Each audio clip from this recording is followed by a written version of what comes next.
We are in Omaha, Nebraska for a conversation with Warren Buffett. Like so many people, I got up this morning in New York and read the New York Times editorial page, and I found the following column written by him.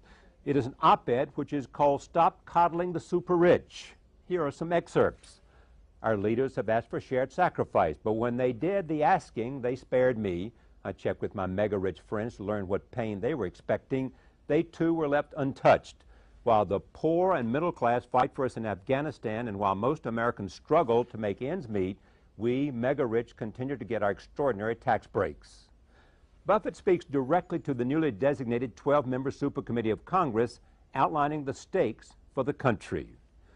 Americans are rapidly losing faith in the ability of Congress to deal with our country's fiscal problems. Only action that is immediate, real, and very substantial will prevent that doubt from morphing into hopelessness. That feeling can create its own reality. He spoke to spending as well as taxes, saying, "Job one for the 12 is to pare down some future promises that even a rich America can't fulfill. Big money must be saved here." And then he turned to his theme of taxes on the rich. The 12 should then turn to the issue of revenues. I would leave rates for 99.7% of taxpayers unchanged and continue the current 2 percentage point reduction in the employee contribution to the payroll tax. His argument is specific. For those making more than $1 million, there were 236,883 of them in 2009. I would raise rates immediately on taxable income in excess of $1 million, including, of course, dividends and capital gains. And for those who make $10 million or more, there were 8,274 in 2009. I would suggest an additional increase in rate. So there it is. At a time of great political debate about taxes and spending, one of the richest people in the world looks at his country and says, people like him should pay more taxes. Warren Buffett joins me now to talk about this column, the U.S. economy, the global economy, the deficit and the debt, and what he thinks we should do about taxes. I am pleased to have another conversation with my friend Warren Buffett. Welcome. Good to see you, Charlie. All right, this is not a new idea for you. No, it's not a new idea. I've done this 3 times in terms of checking in my office, and every time I come out to be the low taxpayer, but this time I got a little more upset than usual. So you got more upset and decided you wanted to write and express what central idea? Well, we've been hearing about shared sacrifice, and believe me, the people out there know what they're talking about on that. I mean, there is sacrifice going on all over this country, and we're talking about people making sacrifices about the promises that have been made to them in the future on some entitlements. So I decided to look around and see if any of my friends were being affected by shared sacrifice, and they, like me, are enjoying these extremely low tax rates, and in the very high percentage of the cases, the very rich are paying less in the way of taxes than the people to clean their offices. Between 10-year period, and the rich, the rate they were paying has gone down, and more of them have much larger taxable income. Yeah, well, the IRS publishes statistics. They've done that since 1992 about the top 400 earners in the country. It's not the same every year. Those earners have had their income since 1992 quintupled. Now, I don't know very many of our listeners that are going to have had their earnings quintupled. During that same period, their tax rates have gone down from 29.5% overall to 21.5%. You're also in favor of spending cuts. We have to, Charlie. I mean, we are a very, very, very rich country. We've got close to, what, $48,000 of GDP per capita. If you'd told me when I was a kid that that would happen, I would have thought you'd lost your marbles. But even a rich country has limits, and we have promised things that we can't deliver on, and that's a mistake. But we're also in the process undertaxing the very rich.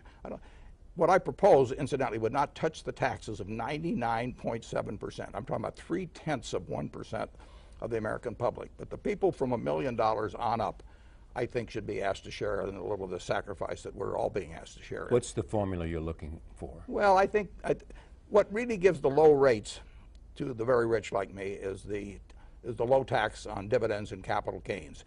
If you take these rich people that the IRS singles out from 1992, they've almost had a tenfold increase in capital gains. They've had a tenfold increase almost in dividends. And those are taxed at 15%. And there's no payroll tax on it. Now, the payroll tax accounts for almost as much revenue to the government as the income tax. It's close. 800 billion plus on payroll taxes last year and about 900 billion on income taxes. That's where the money comes from in Washington. And they don't get any payroll tax to speak of on my income. I've got my tax return here. We're going to take a look at them in a moment. and I get taxed on up to 100,000, and my super rich friends get taxed up to 100,000, and that tax hits the people in my office very, very hard. Often they have a spouse working, so they get taxed on up to $200,000, that payroll tax, and that's at. This year we've had a waiver of 2 points, but that's normally at 15.3%. That alone is higher than the tax rate on capital gains or dividends. You point out that the average tax rate for people in your audience, the average rate for people in your office is 36% of taxable income. 36%, and nobody's below 33%. And incidentally, the lowest income person in the office is higher than the 33. They don't have the low rate. So from 33 to 41 they range, and they average 36, and I'm in there with a fat 17.4, I think it is. And why is that? Well, it taxes, if you make money with money, you get taxed at very low rates, 15% dividends and capital gains, no payroll tax. If you make money with muscle or hard work or sweat of your brow, you get taxed at rates that move on up. And most of the people, the middle class, gets taxed at rates of either 15 or 25 on their income tax, but then they get really hit hard on the payroll tax, and that's what brings the rates in our office up to an average of 36% if you leave me out. What has happened to the tax rates for the lowest 20%? The poor don't pay any. I mean, there's 80 plus million actual taxpayers that pay tax. Incidentally, some of the extremely wealthy don't pay, but that's an aberration. But no, the taxes are falling.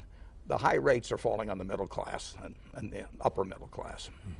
The argument is sometimes made by people who believe that it is always good economic policy to reduce taxes, that if in fact you reduce taxes, you will create economic expansion and economic growth. People will go out and create jobs if they're not paying as much tax. People, if they're paying a higher tax, will not make as many investments. Well, I worked with investors for 60 years, small ones, large ones, super large ones. Yeah. I have yet, and I've worked with capital gains rates of 39.9% and 36% and 25%. I have yet to hear one person say to me, if I call you in the middle of the night, Charlie, and I say, Charlie, I've got this hot investment idea, your reaction is not to say, no matter what the tax rate, forget it, I'm going back to sleep because the capital gains rates are too high. No, what you're going to do is you're going to say, tell me the name Quick Warren before I change your mind. You know? And I have never had one person decline to invest with me. And I was running money 40, 50 years ago when rates were much higher. And I never had one person that showed the slightest reluctance to take an investment idea and run with it. What are the other reasons that is essential to do now? Well, I think it is essential. I think people are very, very upset about how their government works, and particularly how it worked during this raising the deficit ceiling period. I mean, so as I talk to people, they're very disillusioned. Howard Schultz of Starbucks came out with an article just the other day on that. So I think it's important that whatever is done restores to a degree, and can't do it overnight, but restores to a degree people's faith in the fact that their government can work. Now, I also think fairness is important, and I think getting rid of promises that you can't keep is important. I don't think we should cut spending dramatically now. I don't think that what I'm talking about on taxes solves the deficit gap at all, but I think fairness is important. I think having a sensible long-term plan is important to explain, and I think having it be believable is terribly important, because people don't believe these out-year things generally with Congress. They've seen too much of what's happened. Is part of this, being in the position that you're in, you want to start a conversation about the reality of taxes? Sure. And the reality of balance and fairness? Yeah, I think the American people deserve to be educated on what fellows like me are paying in taxes, for example. But they have to be educated on the reality of future promises. They have to be educated on the necessity of running significant deficits when the economy is weak. I mean, there's a lot of things in terms of economic education.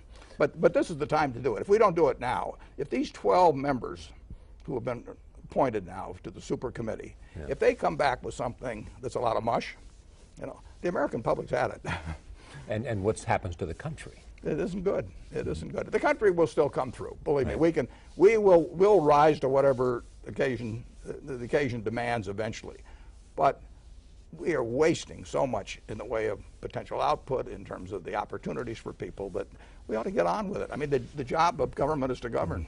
Let me go to the debt ceiling debate and just talk about it for a moment. It's just like, let's just say, Charlie, that you and I agreed that after we left the studio here, we were going to go out to a track near here, and I was going to get at one end with my car, and you're going to get at the other end, and there's this line down the middle, and whichever one flinches loses his net worth to the other guy. Do you want to play? Yeah. Whether you want to play depends on how crazy you think I right. am. Yeah. So what do we do if we go out there? Your net worth's on the line, my net worth's on the line, the engines are revved up, and I make all these menacing gestures at you. I try to look like a You a make me dog think that's you're about to- crazy. Yeah, absolutely, absolutely. And you're trying to make me think you're crazy. And we both get in our cars and we don't think the other guy's crazy. Yeah. So what do? Yeah. Right as the engines start, I throw out my steering wheel. Now you believe me, right? Well, Boehner didn't throw out the steering wheel, McConnell didn't throw out the steering wheel, but a group behind them said, throw out the steering wheel, Mr. Speaker, and make those people realize that we're not going to agree to anything that, unless we get our way. And if you have a sane person dealing with somebody that you feel may be insane, by the point that when they throw out the steering wheel, you feel they're insane, you lose. And the American people lost, incidentally. Then along came Standard & Poor's and basically downgraded. Yeah. Because they said it appears that the U.S. Congress is dysfunctional and unable to deal with the issue. Yeah. You disagree with the downgrading. 100%. I mean, But you understand why they made the Oh, decision? I understand why they did it, but I will bet you McGraw-Hill owns Standard & Poor's. Right. I'll bet you if they have any short-term money around, it's in treasuries. I don't know that for sure, but they would not be worried about it being in treasuries. And that's in fact what happened. Treasuries. Treasuries are Capital strong. value, We right. can print money. There's 17 countries in Europe that gave up the right to print money, and believe me, they know what it means to give up the right to print money. Because they joined the Eurozone. Yeah, they joined the Eurozone, and now they've got terrible problems because they can't print money. We can print money. So we don't have to worry so much about our government becoming dysfunctional as we have to worry about that damn printing press becoming dysfunctional for some So, reason. in fact, you were saying that the United States can always pay its bills, and therefore it should not have had its AAA rating downgraded. Yeah, that's correct. Yeah. But what do you make of the Chinese criticism? Well, I'm sure they're enjoying it in a way. I mean, well, I would criticize too, because if I were the Chinese sitting with $1 trillion plus of U.S. government obligations one way or another, I would be very worried about what's going to happen to the purchasing power of that. I mean, I've got the right to get the $1 trillion back, and I will get the $1 trillion back. The question is what will it buy at that time. And our government gives you the impression at times that if they will resort to a printing press, they'll resort to a printing press if necessary. And if they do enough of that, the value of the dollar goes down, and it goes down significantly. So if you hold a lot of dollars, which the Chinese do, I can see getting very unhappy about that. What do you think of the Federal Reserve's announcement they're going to keep interest rates low? Well, that's a very, very stark statement. I mean, the Fed is saying, when they say we're going to keep it rates low until 2013, that they say they're really saying the economy's not going to be very good until then. It's an unusual statement. Which you disagree with? I think there's a chance they're wrong. Yeah, I think it may pick up before then. You think the U.S. economy will pick up? Yeah, the before U.S. then? economy is. I think it's been picking up ever since the summer of 2009, right up till last month. I mean, I see figures on 70 plus businesses. What is unusual about this is we had a huge recession caused in large part by a housing bubble. I mean, you have 67% of the people in the United States own their own homes, roughly. Right. And those people who had a $22 trillion asset at the peak saw its value shrink dramatically. That's affecting 2/3 of the households in the United States. That had that incredible impact on the economy, and we won't come back big time until we've worked off the excess inventory that was created during our binge on housing a few years back. We are making progress on that every day, every week, every month. I mean, we are producing less houses than we are households. household formation has to increase beyond the housing construction, housing and that's been happening for a couple of years, and it's exactly what should happen. Now, I actually read some article the other day about people talking about blowing up a few houses or something. If you blew up a million houses, you'd probably be in balance now. Right. I'm not advocating that. And if you started having households being formed by 12-year-olds, you could speed up household formation. But we're not going to have that either. But we are going to have households being formed. That's baked into the demographic pie. You are saying that what's wrong with the American economic growth picture right now is housing and construction, right. and every one of our businesses, virtually of our 70-some businesses, are doing better quarter by quarter by quarter, except those tied to housing. But housing and things like housing is way bigger than construction workers. Unemployment will fall significantly, in my view, when we get back up to 1 million housing starts. Because it won't just be construction workers. It will be our carpet workers, where we've laid off 6,000 people. It will be our brick workers, and go up and down the line. So the big recovery, we've recovered on corporate profits. We've recovered in terms of getting the banks back in shape. Banks are in good shape now. We've recovered in all kinds of areas. Corporate America is doing fine in most areas. It's not doing fine in things tied to residential construction. That won't come back until we work off the excess inventory. But the inventory is not as, the amount of excess inventory is not as high as a lot of people think, in my judgment. And that's why I say it could be before mid-2013. Going down to 8% or something? I think if when home construction's 1 million units or more, running at that rate, I think we'll be at 7% or below. You have a bet with Peter Orzog, the former director of the Office of Management Budget? Yeah, but I'm talking settlement with him. What was the bet? The bet was on, by election time, that it would be down to 7.3%. And I thought housing construction would come back by that point. Yeah. And I may be wrong. I may be right, but but when, I will guarantee you, when housing construction gets back to 1 million units, and it can go beyond that. I mean, it could easily be 1 million too. We will have, unemployment will fall dramatically. To 6% at some point? Yeah, certainly below 7. Below, well, close to 6. Yeah. By 2013. Oh, I think it's likely to happen. The Federal Reserve disagrees with me, and Bernanke's a lot smarter guy about that than I am. But we are working it off. I mean, we have never had this low a level relative to population for as long as I know the figures on. I mean, this is a huge correction of a bubble that popped. And what is necessary to take place over the next 2 years in order to increase household formation and decrease the amount of construction? Well, we're doing pretty well on the decrease of construction. Right. We've not done. Demand is a factor in that. Demand's a factor, and we artificially gave it a little boost when we went with the credit, a year or two ago on purchase of homes. I think it's a mistake to try and front end it. I mean, it just delays the eventual recovery. If you've got an excess of something, if I've got too many purple dresses and I run a dress shop, I get rid of those purple dresses, and then I can start all over again with the dresses that the people want, and I mark them down to whatever it takes. You could have a bunch of rich immigrants come in, and they'd all need houses, for example. I mean, if you wanted to change your immigration policy so that you let 500,000 families in, but they had to have a significant net worth and everything, you'd solve things very quickly. But naturally, it's being solved. Capitalism is solving this. What we're fortunate in is Japan has a declining population. I mean, if they get an excess of something, it isn't going to get worked off. We have households being formed every day. I've got a grandson getting married this weekend. So we're forming them all the time. And we're forming them a lot faster than we're building homes. And we have an economy that's based on domestic demand? Sure. Yeah. Whereas China was trying to shift around from an export demand to a domestic demand. Yeah, they'll be a strong exporter for a long time. When you look at economic growth, first there's a job question, but then there's also the rate of economic growth, the increase in GDP. How do you see that? I think it'll be very good over time. I mean, we have the same things that have been working for us for 200 plus years. Charlie, I was born on August 30th, 1930. That was the high day of the Dow Industrials in that year. It was at 242. They'd come back. People thought they didn't think that we were going into a recession. What happened the next couple of years? At 4,000, banks closed. The Dow went to 41. That's like the present Dow going to 2,000. My dad lost his job. We had the Dust Bowl here and everything.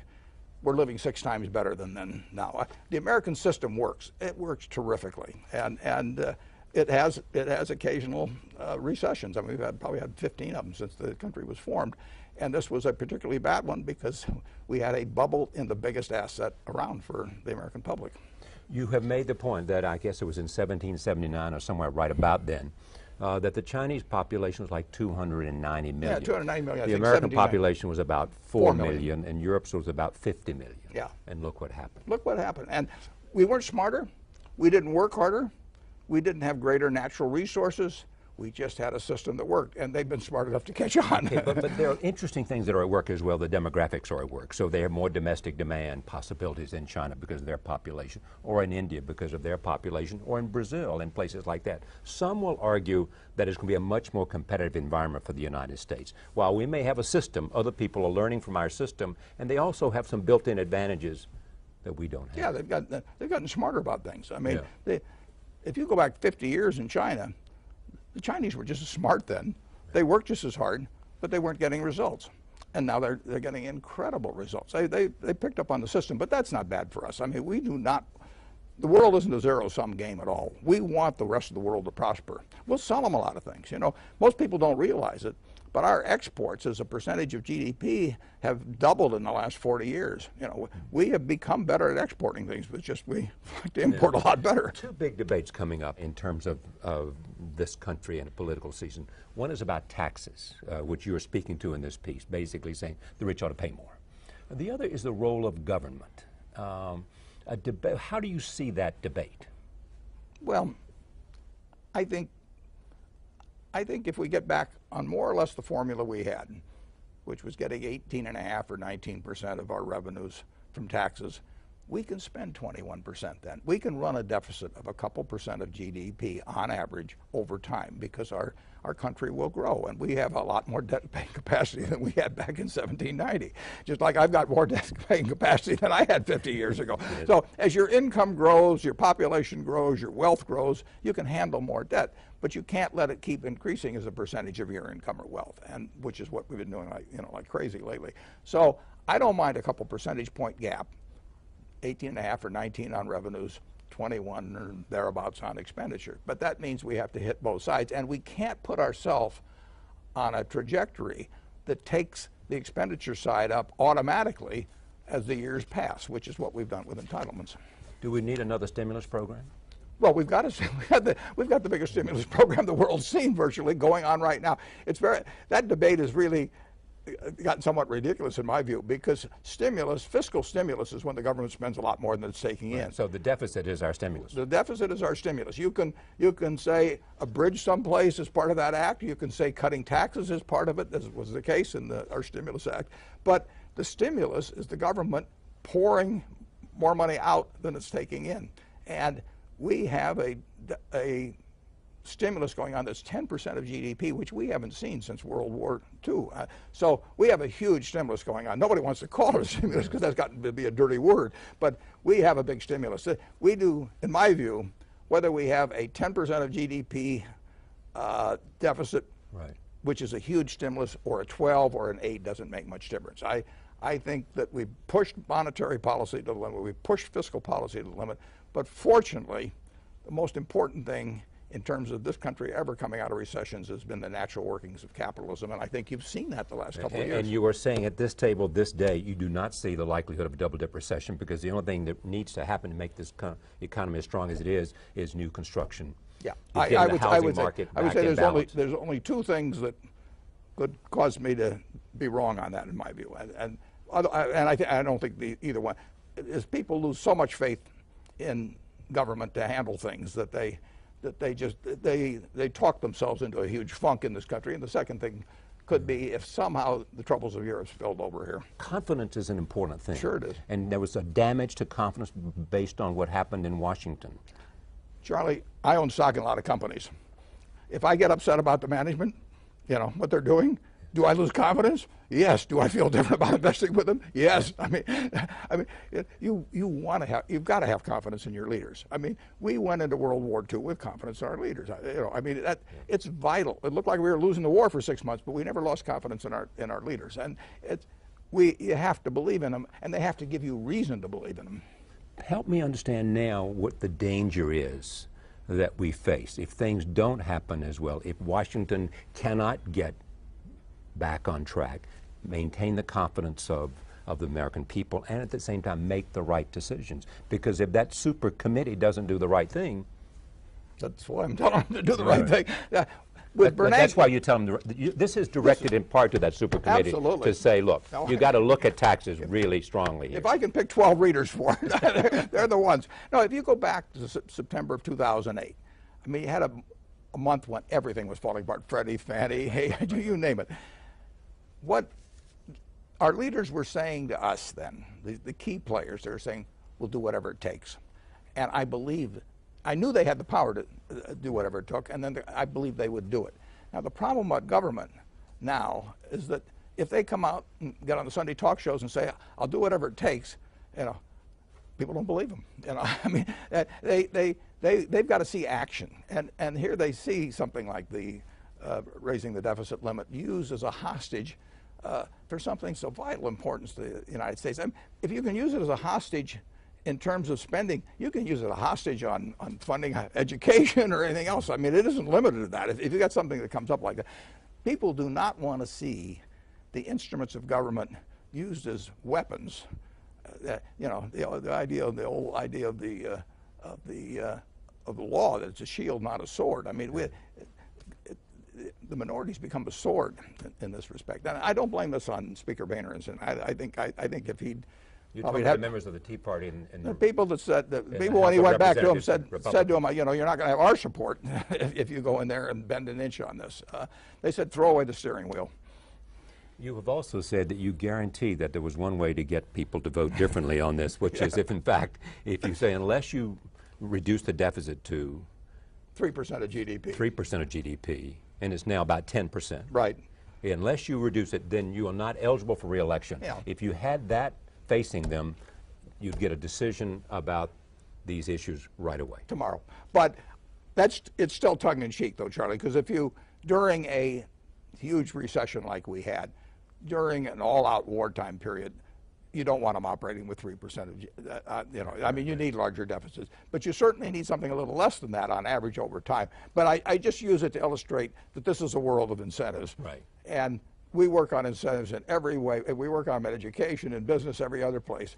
And when I try to think of the incentives to get somebody who comes up for re-election in a year to do something where the policy cycle goes out 5 years or 10 years, how do you do it when the policy cycle exceeds the electoral cycle? You got to make sure the electoral cycle's in the equation. What else do you want these 12 members of Congress who are sitting on the super committee to think about beyond taxes and a balanced approach, which is also what was recommended by Bowles-Simpson, also recommended by the Gang of Six? It's incredible. I mean, here you had Alan Simpson and Erskine Bowles. You couldn't have two finer people, intelligent, good-humored, on opposite sides of the aisle. They get together and they get Tom Coburn and Dick Durbin to sign on to something. I mean, they worked for a Democrat and a Republican, a liberal Democrat from Illinois, and a conservative Republican from Oklahoma. Yeah, they were putting the country ahead of their personal feelings, and they worked for months and months and months. They get criticized, and I'm sure the hours they spent arguing over given things that they had to compromise on. And they get 11 out of 18 to agree, and that just gets tossed aside. I think that was a terrible mistake. Simpson Bowles should gain momentum. I mean, when you get people who work like crazy, many months, personal reputations at stake and everything else, and you get Coburn and Durbin. I mean, I give credit to both of them. Equal credit. I think I may not agree with Tom Coburn, but I think I think he's a real statesman. Yeah. I think he's a statesman. And in fact, he was prepared to take reductions in absolutely in corporate income tax. There is also this the president's leadership. You have said on most social issues and on distribution of wealth, the president and I are in sync. Yes? Yes. What do you mean by that? Well, I just mean that in terms of a woman's right to choose, and in terms of not having the rich get by with lower taxes than the people in their office, and there are a bunch of things that I agree with. There's limits to how much you can do and that. But what about distribution of wealth? I think that in the last 25 years, the Forbes 400, which is different than the IRS 400, right. Forbes 400 have gone from a couple $100 billion of wealth to $1 trillion or something like that. I mean, you've had the income of the top Americans quintuple top 400 in the last 20 years. This is becoming a nation of of haves and have-nots and super haves. Not the, I don't listen. Anybody makes $250,000. I don't consider them rich, particularly if they live in New York or LA or someplace like that. So that's why you put the level at $1 million first, and then $10 million second. Yeah, listen. You want everybody to be able to get ahead in this country, and you want them to be able to enjoy the fruits of what they do. You like being rich? Yeah, I've been poor, I've been rich, and rich is better. But the idea is that. No. It should be a land of opportunity, and people that get rich, nobody's going to confiscate everything or anything of the sort. But the distribution in this country, market system has led to extremes. A guy that's wired like me, I don't have any special status in this world. I'm a great nurse, a great teacher, maybe much more valuable to society than I am.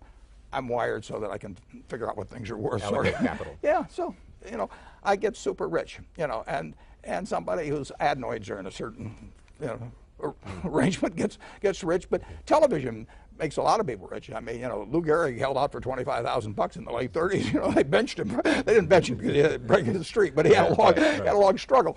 Television has made the 230 hitter or the 240 hitter, better than Ted Williams at 406. So there's a lot of serendipity in this. Everybody in this country owes their good fortune in some way to the rest of the country. This is your 2010 tax return. That's my 2010 tax return. What will I see there? Well, you'll see a lot of income. You'll see adjusted gross income of about $62 million. Right. But then I gave, you're only entitled to deduct 30% of your contribution. I gave away a lot. So I've got a charitable carry forward of about $10 billion. I don't think I'm going to use it up. But then you get to taxable income, and I've got 39.8 million, and then you get down to tax, and I got 6.9 million. And that comes to what percent of taxable income? I think it comes to 17.4. 17%. I added and in other people in your office are paying an average between of 36%. 36, 33 to 41. Nobody's below 33. Nobody's below 33. I think that how much of that has to do with the payroll tax? Well, a lot, because they all pay it. I pay it incidentally, but it's $15,000 for me. $15,300. And it's $15,300 for all the people in the office pretty much. And many of them have spouses where it's another $15,300 for the spouse. So with some of them it's $30,000. And that's a lot of money to them, a lot. And you said you want the 12 most important people can read this so the people in Congress who are on the CEPA committee. What else can be done to give it leg? Well, I hope the Times is a launching pad. I think that it's a subject worth serious discussion. I already heard from somebody this morning that they're putting on Facebook. I never thought of social media as being a way to they're putting this column on Facebook so we get a wider and a different distribution. Yeah. The 600 million. I think if the public is educated on what goes on, I think their representatives will follow through to some extent. I think some members of Congress don't even understand that, probably. I invite them to take their own tax return, and make the same calculation I did. And incidentally, I don't have a tax shelter. I've never had a tax shelter. I don't drill for oil. I don't do any of that kind of stuff. The Congress has been my tax advisor. I mean, they're taking care of me. You also make the point that in so many corporations that their biggest investment is not in plants and equipment, it's in lobbyists in Washington. So therefore they get deductions so that their effective tax rate is also much less whatever the maximum corporate tax rate is. Yeah, well, that's true, and they're entitled, incidentally, to try and, I mean, there is a big rule book up there, and if the rule book's got flaws in it, the thing to do is to change the rule book, not count on everybody being on the honor system. I mean, the rule book is what counts, and I'm probably creating a lot of a business for the lobbyists now, because they'll be very busy defending the present situation. But I think it's the rule book that has to be looked at. Do we need tax reform? Yeah, I think so. But I think I would cure what I wrote about in the New York Times this morning first. That's very easy to do those two things. And that doesn't solve everything, Charlie. I mean, and it would go ahead. It probably tops.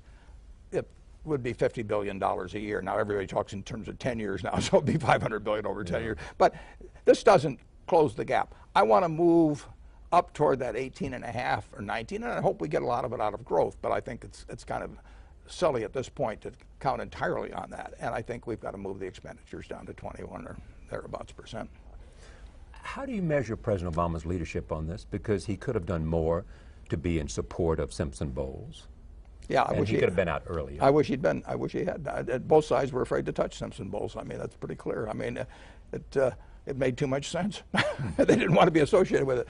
I would say this, though, in terms of the deficit limit negotiations, when the other guy throws the steering wheel out the window, you've got a problem. I mean, if you and I get in those cars and I see you throw the steering wheel out, I give up. You win.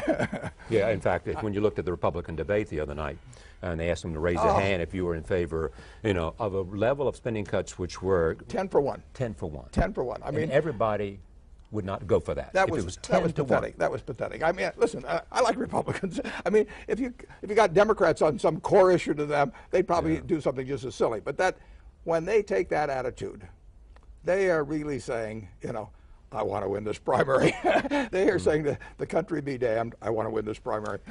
And it means that a certain element of a philosophy on taxation has taken control of the public debate within that party. It has, particularly in terms of the primary, because the primaries push people to extremes. That's one of the problems we have in this country. But they can't believe in their hearts, all 10 of them, that a 10 for 1 ratio would in some way irreparably harm the country. But you said you're prepared to make, as I raised earlier this conversation, specific spending cuts and entitlements, changing Social Security, trying to reduce the cost of health care, which is essential. Charlie, on my tax return here, you had George Will on a few days ago, right. and George said he couldn't understand why he was getting Social Security.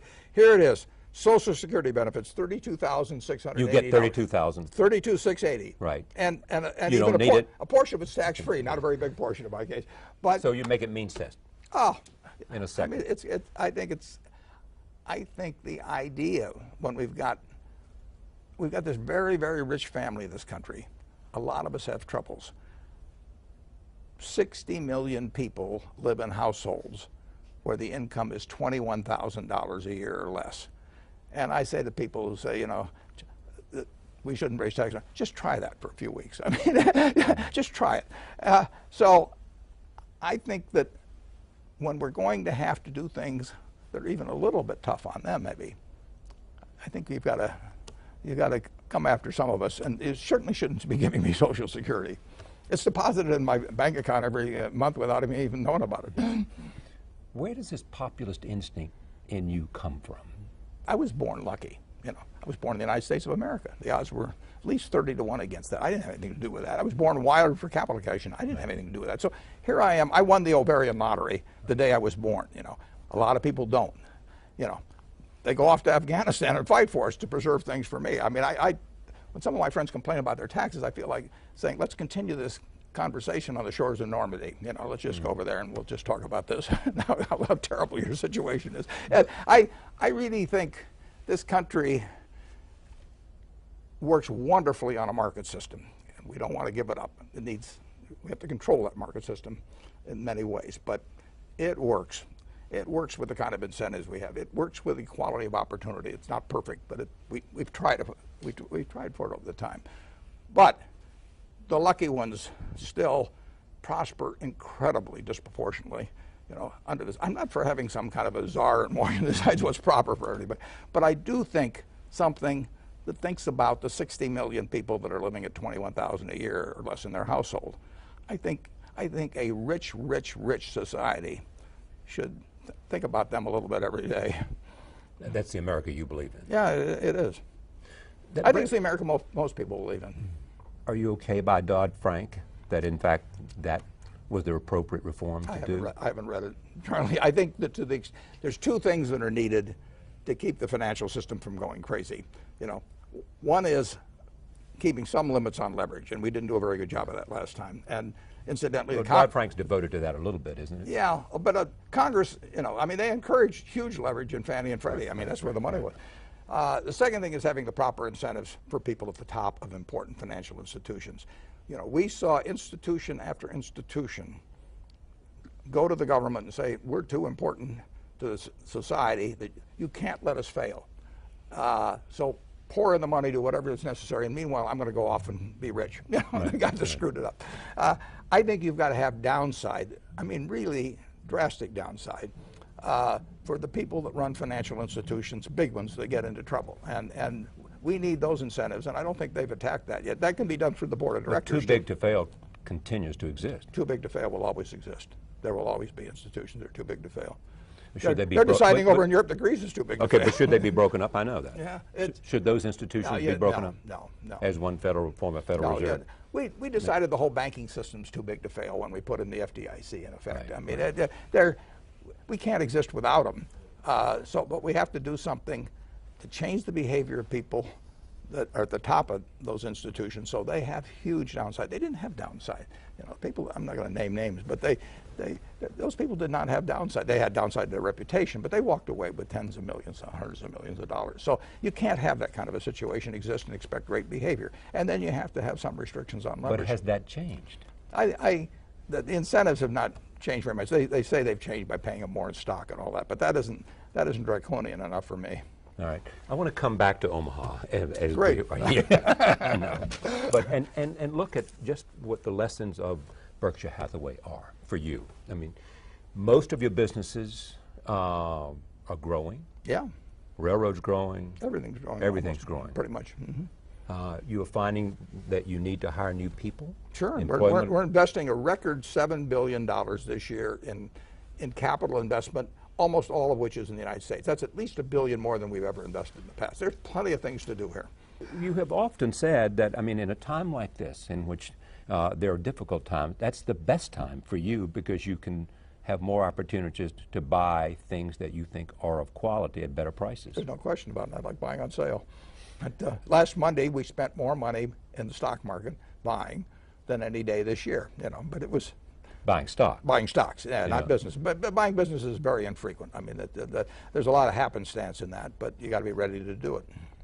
There's much discussion in the paper about buying another acquisition of Transatlantic, I think it is. Yeah, an insurance company. We made an offer about a week ago. That offer's expired now. So that's we don't leave things out. And you don't like bidding wars either. No. All right. No. But if you look at Berkshire today, it's different in the sense that more of it is owning businesses 100% than it is owning stock. And we've been going that direction for 20 years, but people are seeing more and more evidence of it. But we employ 260,000 people or more, and we have added to employment this year. And with the exception of homes and construction. Yeah, we're getting and carpet and all those businesses. Yeah, everything associated with it. Second largest real estate agent and all that. Yeah. Yeah, and that's the one thing. So Berkshire, in a sense, offers an opportunity to look at where the U.S. economic growth is. I can tell you how many people had dilly bars yesterday. Everything from dilly bars to corporate aircraft. Robert Zoellick, the president of the World Bank, said, "This is a very, very internationally is a difficult time, and because what's happening in the United States and in Europe could very well be a warning sign." You seem to say, look, my success of my companies is different, except for construction and houses. The United States has been improving. I mean, it went through, we talked about it, was economic Pearl Harbor. Right. I mean, I used that term. And we had a shock to our system that was really colossal. I mean, and a few people hadn't acted right, even more so. But we have been coming back steadily. The mood has gone up and down more like this as we've gone, but everything I see in business is we've been coming back steadily since the summer of 2009, and that continuing, right up through last month. Now, can something happen that will interrupt that? Perhaps, but I haven't seen it. Europe is a different story. Okay, but put Europe in the context of this, though. I mean, how could the sovereign debt crisis in Europe affect the rest of us? Well, the problem is I don't know. I don't know. I don't know what's going to happen over there. I know 17 countries that joined the European Monetary Union gave up the right to print their own money. That was a huge, huge decision. I hope the United States never does it. I mean, it changes the game. To be control of your own finances, in fact. Yeah, and they linked themselves. They gave each other their credit cards and said, let's all go out. And some behave better than others, or worse than others. Should they dismantle the Eurozone? I don't know how. I mean, it's very complicated. I mean, you've got to decide one of two things. You've either got to decide that these members are actually going to get their act together, the ones that have troubles, in a very major way, because they need lots of money. I mean, they have to refund their old obligations all the time. So nobody has to lend money to country A, B, or C. I mean, in the end, nobody has to lend money to them. The United States, if nobody lends money to the United States, we print it. But not over there. I mean, if Greece owed their money in drachma, they'd have a lot of inflation and devalue and all of that, but they wouldn't have a problem paying their bonds. They gave up that right. Now, either the weaker countries get their act together in some major way, and I think that's very, very difficult, or basically the very strong companies, and we're talking countries, we're talking Germany, have to say, I'm willing to take care of my brother-in-law that's been using my credit card. Well, that's what they've said so far. Well, they've sort of half said it. I mean, that's their problem. I mean, if you're having a run at a bank and you got 10 people in front of it, no FDIC insurance, that line's not going to stay at 10. You're either going to get rid of those 10 or you're going to have 100. And so far in Europe, they've sort of kept talking to the 10, and a few more straggled up. And so they didn't get rid of the line. And when there's a run, the line only gets longer unless it gets taken care of very quickly. But what are the consequences for the United States and for Asia? I don't know the answer to that. I don't think they're necessarily extremely dire. There's got to be consequences, but Europe won't go away. I mean, we're selling a lot of goods in Europe. Our it's a huge market. Oh, it's a huge market, and they're not going to go away, and the plants aren't going to go away, and the farmland isn't going to go away. It just can be kind of an economic mess for a while.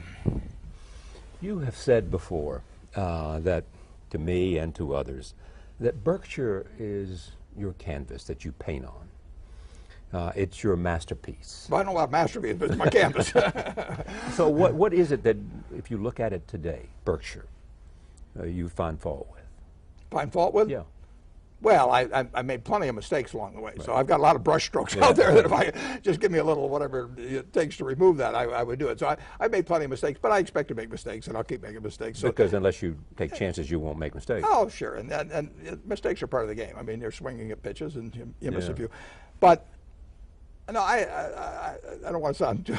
I feel good about Berkshire. I mean, the people I'm associated with, the businesses, we have we lay out our economic principles, and I laid them out many, many years ago, and we don't change them. I mean, we try to operate that way. Doesn't mean we're perfection. You got a company of 260,000 people. I'll guarantee you right now somebody's doing something I wish they weren't. I mean, you can't have a city of 260,000 people and have no jails. But overall, I feel there's a culture that I don't think any other really large public company has, and I think it's enduring because it's so inculcated in the managers, the shareholders, the directors, everybody. So I feel good about Berkshire. Would I be wrong to suggest the thing you worry most about is whether after you are gone that culture remains as it is, that you have in a sense made Berkshire strong enough to exist without you? Yeah, I don't worry about that. I worried about it over the years, which is why I did a bunch of things that I think ensure that future. But that's always the question. I mean, you've seen all kinds of great companies topple for one reason. You once said to me and to others, you have to make your company idiot-proof because at some point some idiot will run it. Yeah, well, that may be even the case now. I mean, but if someone has said, I think that the thing you worry most about is whether Berkshire will be intact 20 years after you're dead. Well, I don't worry about it, but I care about it. Yeah, no, and since I care about it, I've put things in place which I think almost ensure that Berkshire will be a lot better 20 years after I'm gone than it is now. Where is succession today? Where is succession? Yeah. If I die tonight, tomorrow morning it won't take the board an hour to have announced who the my new successor. CEO is. Absolutely. They know exactly who it is, and they agree. But it may change 6 months from now. It's unlikely to change 6 months from now, but it could. I mean, that person could die. Is there a list of people or one person? There's several people, but there's one person they've all agreed on. Takes over CEO. Yeah, and there should be. I mean, there's no reason to have the board of directors start thinking about who the CEO should be the day after the present CEO leaves. I mean, they've neglected their job if they do that. Was the Sokol affair the thing that caused you most angst because it had to do with judgment of people? Well, it caused angst. Yeah, I don't know whether it's the most in my business life, but it was up there. Yeah. When you think about whatever legacy there is, your legacy is Berkshire Hathaway beyond family and philanthropy. Yeah. Well, I'll settle for those. You quoted Christopher Wren, Sir Christopher Wren, who I think created St. Paul's Cathedral. That's right. He's buried there too. And if you go there, the epitaph he has written for himself is? I'll paraphrase it maybe a little bit. If you seek my monument, look about you. And I say that's the way we should think about this country. I mean, this country is a monument to what was done a few hundred years ago and the people that have followed. I mean, it's incredible. Just think, if you back in 1790, you say, I want to create a monument to this new country I'm giving you. And you'd envisioned the country of 2011. I don't think anybody would have dreamt big enough. You know, I mean, this is something to, and so I just, you know, when I fly across the country, or that thought occurs to me that if you really seek this country's monument, if you seek our founding fathers' monument, just look around you. And you worry today that there's some threat to that, not because the system is not right, not because the system is not strong enough, but you worry that there are things happening that will make it less great if they are not addressed. I think we're being tested, Charlie, yes. But we were tested in the Civil War. We were tested, you know, in the Depression. We were tested, you know, December 7th of '41. We were tested on September 11th of 2009. We will get tests, and this is one of them. We'll surmount them, but I would just as soon get on with the job of surmounting them now.